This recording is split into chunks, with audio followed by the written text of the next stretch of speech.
Welcome to studios news bulletin. ముందుగా headlines.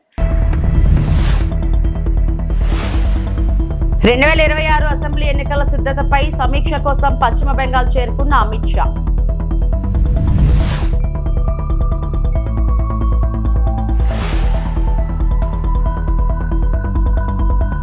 మాట నిలబెట్టుకున్న పవన్, కోనసీమలో అభివృద్ధి పనులకు శ్రీకారం.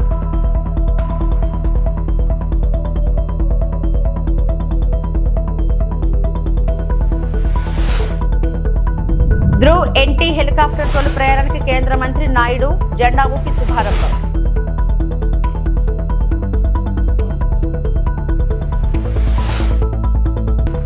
తిరుమలలో వైకుంఠ ఏకాదశి ప్రముఖుల దర్శనం.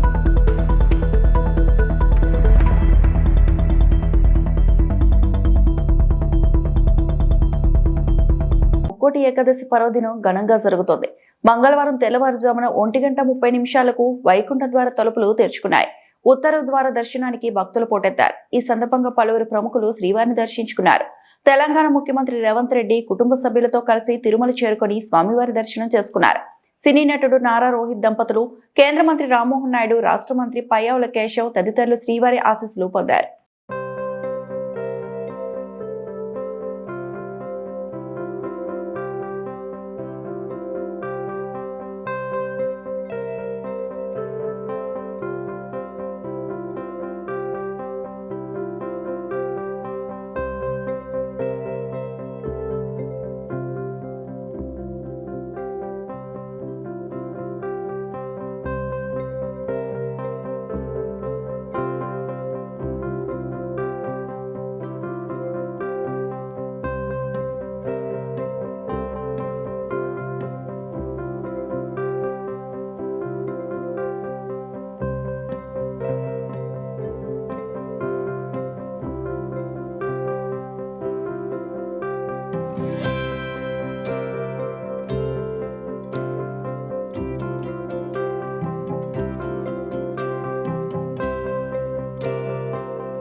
పౌర విమానయాన మార్కెట్ అవసరాలు తీర్చడానికి హిందుస్థాన్ ఏరోనాటిక్స్ లిమిటెడ్ రూపొందించిన మరియు తయారు చేసిన తదుపరి తరం సివిల్ హెలికాప్టర్ ధ్రువ ఎన్జీ ప్రారంభ విమానాన్ని కేంద్ర మంత్రి రామ్మోహన్ నాయుడు మంగళవారం జెండా ఊపి ప్రారంభించారు. ఇక్కడ హెచ్ఏఎల్ నుండి టేకాఫ్ అయ్యే ముందు హెలికాప్టర్ యొక్క అధునాతన వ్యవస్థలు మరియు లక్షణాలపై ప్రత్యేక అవగాహన పొందడానికి మంత్రి కాక్పిట్ లో పైలట్ తో చేరారు.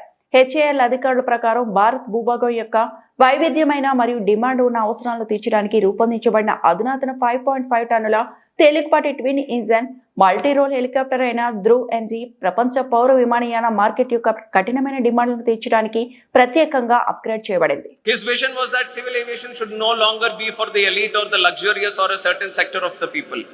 It has to be available for all people in the country. And through that, in the last 11 years, we have created multiple infrastructure, multiple airports. We have advanced our technologies. We have done various activities around civil aviation, and we have seen India become the third largest domestic aviation market in the world. And it is with that speed that we have grown. But still, there have been some challenges. And when I tried to look into the depth of the challenges, the most important one that I could find was, why are we not able to integrate or strengthen the manufacturing process of aviation sector in the country? And when I was exploring that sector, the much common answer we would find was, why don't we invite the foreign players in the country, have them set up shop, have them build all the components in the country itself, and strengthen the manufacturing sector. But that is not the solution. If we truly align ourselves to the Viksit Bharat 2047, If we truly apply all our energies into Atmanirbhar Bharat, then the solution becomes only one, which is HAL. Why are we not able to implement HAL into the civil aviation sector? That is when I have specifically put my team to task, the DGC also, that why can't we certify the machines that the HAL is making? Then they said we have been doing for quite some time now. We have been integrating with them, but I couldn't see the results happening at that pace. So I said this time it should be the other way around. You should start the moment they start that from the inception of the idea at HAL, DGCA should be part of that process. That is why the whole team has been very extremely coordinated efforts have been put in from the DGCA to collaborate in this project, and the reason we see the timelines being achieved. Doctor BR Ambedkar Konaseema జిల్లా పరిధిలో అభివృద్ధి కార్యక్రమాలకు శంకుస్థాపన చేశారు AP deputy CM Pawan Kalyan.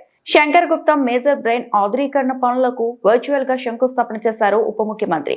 మంగళగిరిలో camp కార్యాలయం నుంచి ఈ కార్యక్రమంలో పాల్గొన్నారు. ఈ కార్యక్రమంలో జలవనరుల శాఖ మంత్రి నిమ్మల రామనాయుడు కూడా పాల్గొన్నారు. మరోవైపు శంకర్ గుప్తాలో నిర్వహించిన కార్యక్రమంలో రాజుల ఎమ్మెల్యే దేవ వరప్రసాద్, డాక్టర్ బిఆర్ అంబేద్కర్ కోనసీమ జిల్లా కలెక్టర్, జలవనరుల శాఖ అధికారులు పాల్గొన్నారు. గౌరవ జలవనరుల శాఖ మంత్రి వర్యులు శ్రీ నిమ్మల రామనాయుడు గారికి, గౌరవ శాసనసభ్యులు వరప్రసాద్ గారికి, కలెక్టర్ జిల్లా magistrate doctor BR Ambedkar Konaseema జిల్లా మహేష్ కుమార్ గారికి, జలవనరుల శాఖ ముఖ్య కార్యదర్శి శ్రీ సాయి ప్రసాద్ గారికి, పంచాయతీరాజ్ గ్రామీణాభివృద్ధి శాఖ కమిషనర్ శ్రీ కృష్ణతేజ గారికి, జలవనరుల విభాగం ఇంజనీరింగ్ చీఫ్ శ్రీ నరసింహమూర్తి గారికి, chief engineer Godavari delta system Shri Seshababu గారికి నా హృదయపూర్వక నమస్కారం.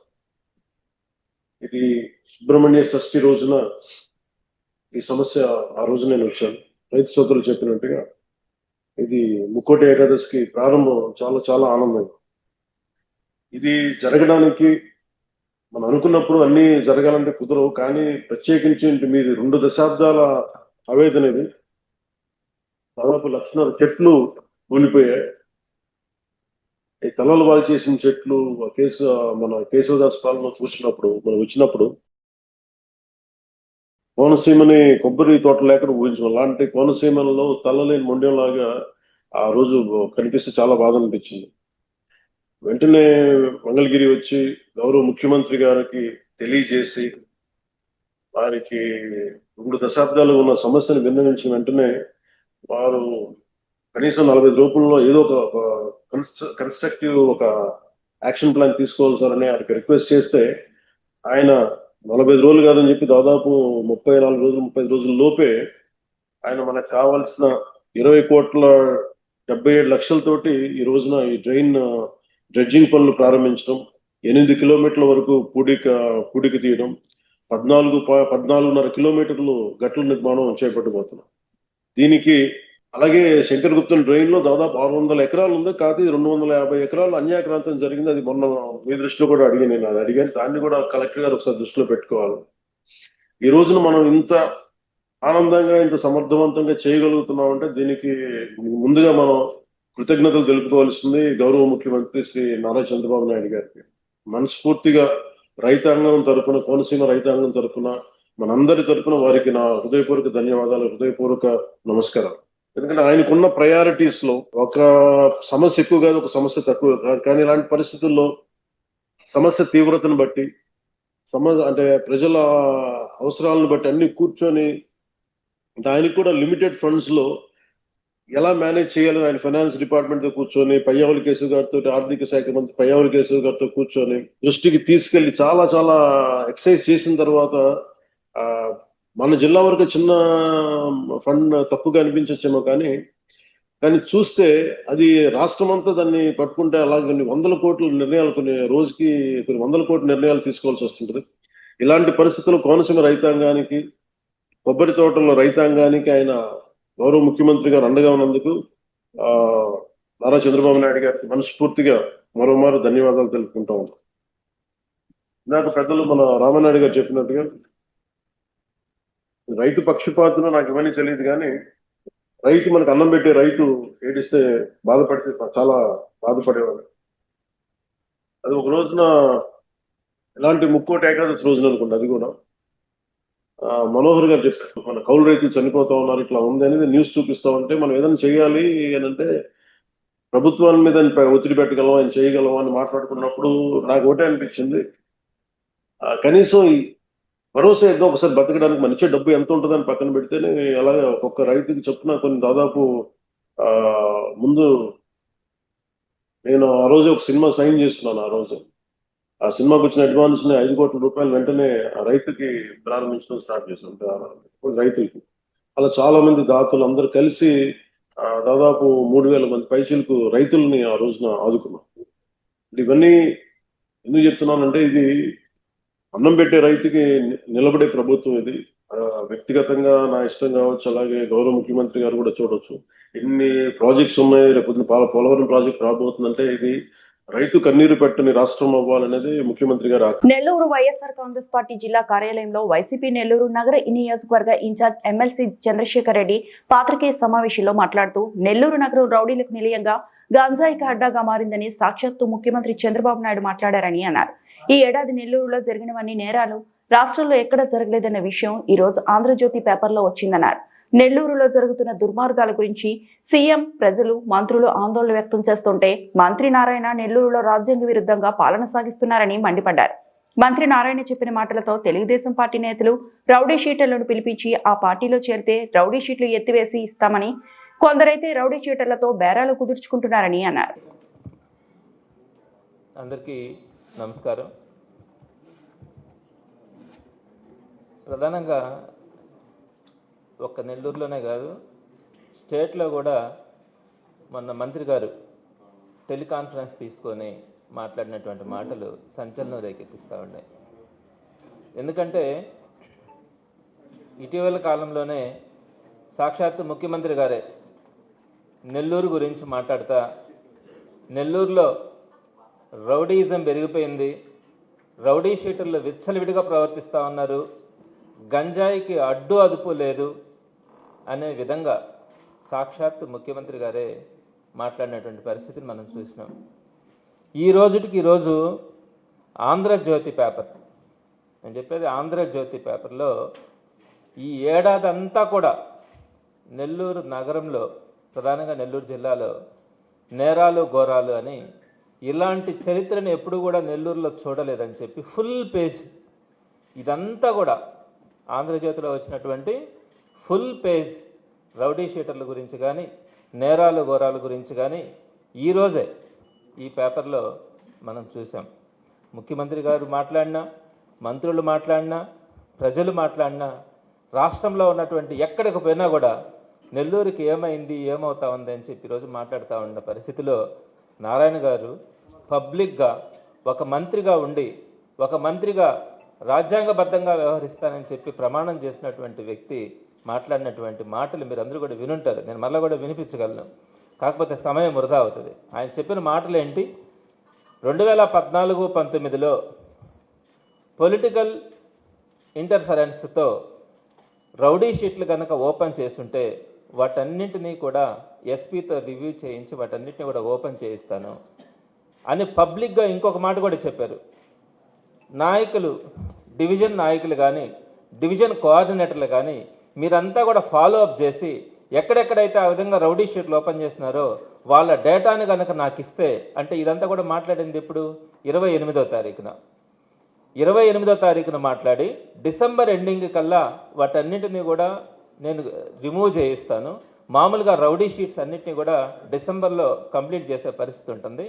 కాబట్టి మీరు వాటన్నిటిని కూడా డేటా సేకరించండి, డివిజన్ ఇన్ఛార్జెస్, డివిజన్ కోఆర్డినేటర్సు, నేను వాటన్నిటిని కూడా తీసుకొని ఎస్పీతో రివ్యూ చేసి మాట్లాడతానని చెప్పి సాక్షాత్తు మంత్రి గారు ఓపెన్గా పబ్లిక్గా మాట్లాడినటువంటి మాట.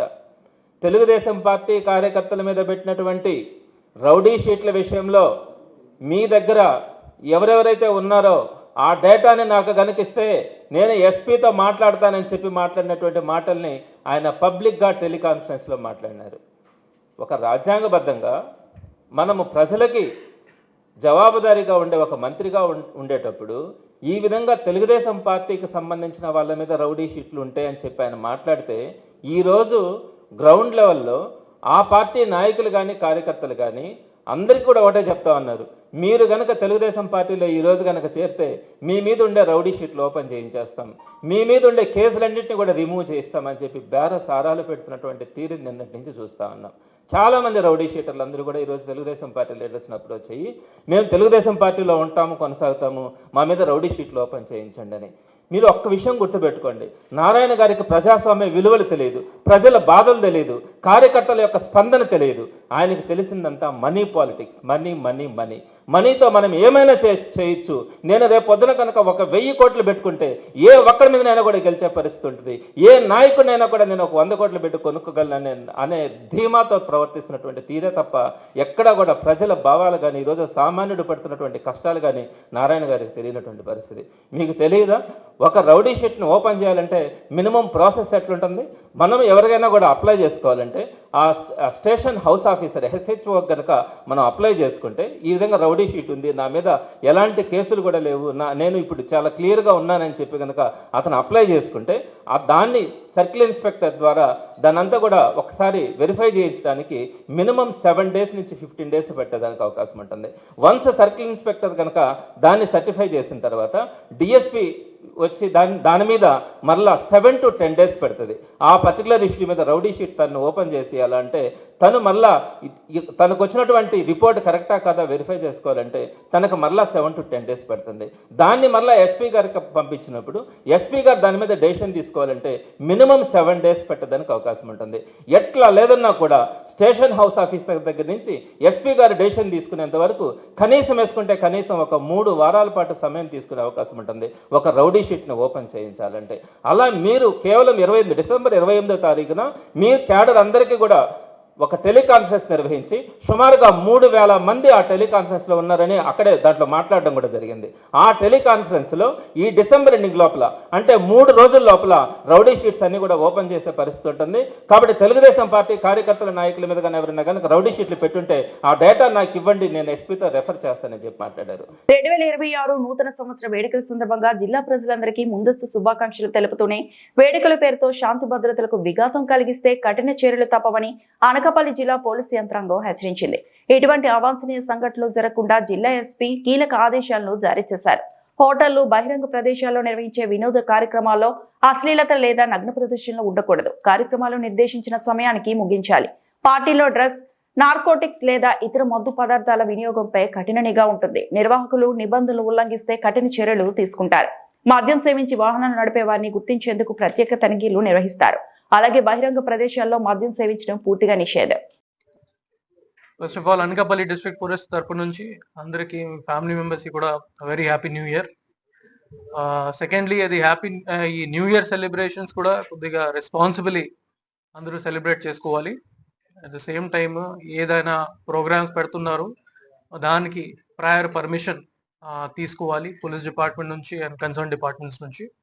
At the same time loud speaker permissions కూడా మనం ఎనీవేస్ 10 o'clock వరకు పర్మిషన్ ఇస్తున్నాము కాబట్టి 10 o'clock తర్వాత ఎటువంటి లౌడ్ స్పీకర్ పర్మిషన్స్ ఏమీ యూజ్ చేయకూడదు, ఏమీ ఇవ్వకూడదు.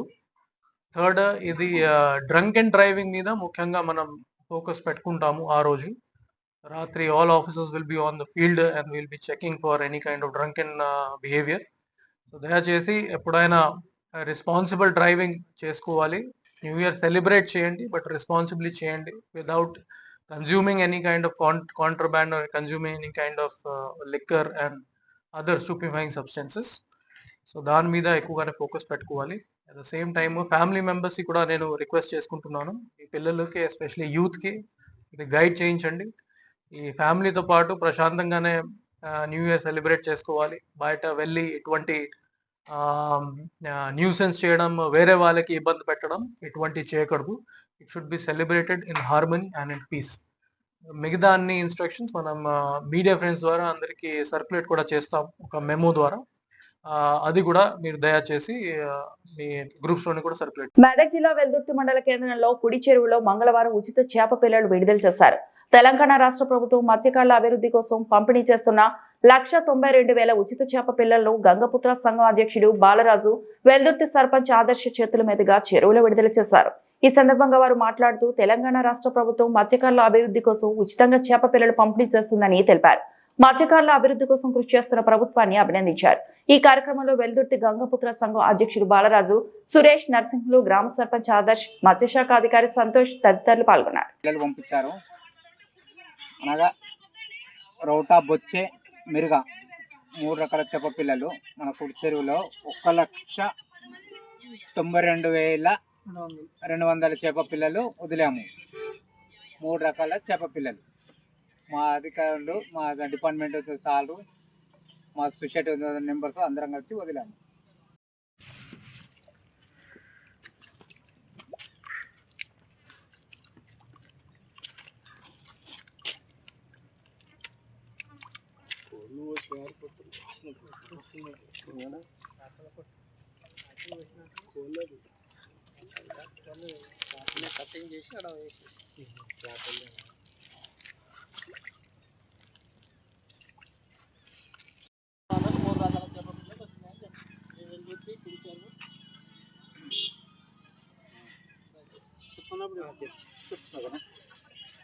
వెల్లుర్తి కుడి చెరువుల్లో నర్సంపేట పట్టణంలో మాజీ శాసనసభ్యులు పెద్ది సుదర్శన్ రెడ్డి ఈ సందర్భంగా మాట్లాడారు. 2026 నూతన సంవత్సర సందర్భంగా నియోజకవర్గ ప్రజలకు, బీఆర్ఎస్ పార్టీ శ్రేణులకు, వివిధ రంగాల వారికి పేరు పేరున నూతన సంవత్సర శుభాకాంక్షలు తెలియజేశారు. నర్సంపేట డివిజన్ లో అభివృద్ధి శూన్యం. బీఆర్ఎస్ ప్రభుత్వం 100 కోట్ల నిధులు తీసుకొస్తే వాటిని పూర్తిగా నిలిపివేశారు. 6 గ్యారంటీలతో, ఇందిరమ్మ ఇండ్లతో ప్రజలను మోసం చేశారు. నర్సంపేట డివిజన్ లో బీఆర్ఎస్ పార్టీ వారే మేజర్ గ్రామ పంచాయతీలతో సర్పంచ్లు ఎక్కువ వచ్చాయి. ఎంత ఖర్చు పెట్టినా ముఖ్యమంత్రి సభ ద్వారా ప్రచారం నర్సంపేటలో చేసిన కాంగ్రెస్ సర్పంచ్లు గెలవలేదు. సర్పంచ్ ఎన్నికల్లో బీఆర్ఎస్ పార్టీని ప్రజలు గొప్ప విజయాన్ని ఇచ్చి ఆశీర్వదించారు.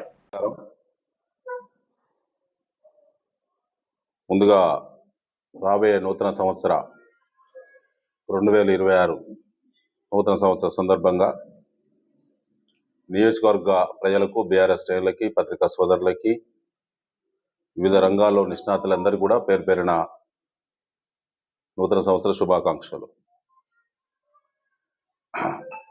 మిత్రులారా, మొన్ననే గ్రామ పంచాయతీ ఎన్నికలు ముగించినాయి. మన నియోజకవర్గంలో అధికార పార్టీ సర్పంచుల గెలుపు కోసం ఆ నిమిషానికి స్థానిక శాసనసభ్యులు మాధురెడ్డి గారు 30,000 పైచిలకు ఇళ్లను ప్రచార సభల్లో ఏ గ్రామంలో ఎంతమంది అని చెప్పి, ఎంతమందికి ఇస్తామని చెప్పి ప్రకటించి 30,000 ఇళ్లను ప్రకటించారు. గ్రామ పంచాయతీ ఎన్నికల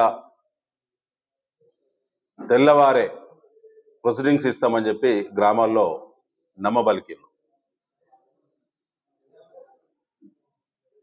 స్థానిక ఎమ్మెల్యే గారితో పాటు కాంగ్రెస్ పార్టీ సర్పంచ్ల, వార్డు మెంబర్ల గెలుపు కోసం ప్రచారం చేసిన వాళ్ళందరినీ వాళ్ళు అడుగుతున్నాం. ఎన్నికలు అయిపోయి 2 వారాలైంది. చాలా చోట్ల టైప్ చేసినటువంటి లిస్టులు చూపెట్టి ప్రొసీడింగ్స్ అని నమ్మించారు. చాలా చోట్ల వేలాది మంది దగ్గర ఆధార్ కార్డులు, రేషన్ కార్డులు, ఐడి కార్డులు వసూలు చేసిండ్రు. చాలా చోట్ల ఖర్చులకు డబ్బులు కావాలని చెప్పి కాంగ్రెస్ శ్రేణులు డబ్బులు వసూలు చేసిండ్రు. ఫోన్ పేలు, గూగుల్ పేలు కూడా కొట్టించుకున్నారు. అవన్నీ కూడా మా స్థానిక గ్రామ పార్టీ బాధ్యుల చేత అవన్నీ కూడా ఆధారాలన్నీ కూడా బీఆర్ఎస్ పార్టీ కలెక్ట్ చేసింది. వెంటనే ఇందిరమ్మ ఇల్లు మంజూరు చేయండి ఎమ్మెల్యే గారు, కాంగ్రెస్ పార్టీ నాయకులారా. మళ్ళీ ఎన్నికలు వస్తే మళ్ళీ 30,000 ప్రకటిస్తారా? మళ్ళీ ఎన్నికలు వస్తే మళ్ళీ 30,000 ప్రకటిస్తారా? మొత్తంగా ఎన్ని ఇళ్ళు ఇస్తారు స్పష్టమైన ప్రకటన చేయాలి. ఎన్ని ఒప్పుకున్నారు, ఏ గ్రామంలో ప్రచార సభల్లో ప్రకటించిన అన్ని కూడా కలెక్ట్ చేసినాం మేము. మళ్ళీ ఎంపీటీసీ జెడ్పీటీసీ ఎన్నికల్లో మున్సిపాలిటీ ఎన్నికల్లో వస్తే టైపిస్టులకు ఈ నియోజకవర్గంలో విపరీతమైన పని ఉన్నది. లిస్టులు టైప్ చేసే వాళ్ళకు. ఈ వార్తలు ఇంతటితో సమాప్తం.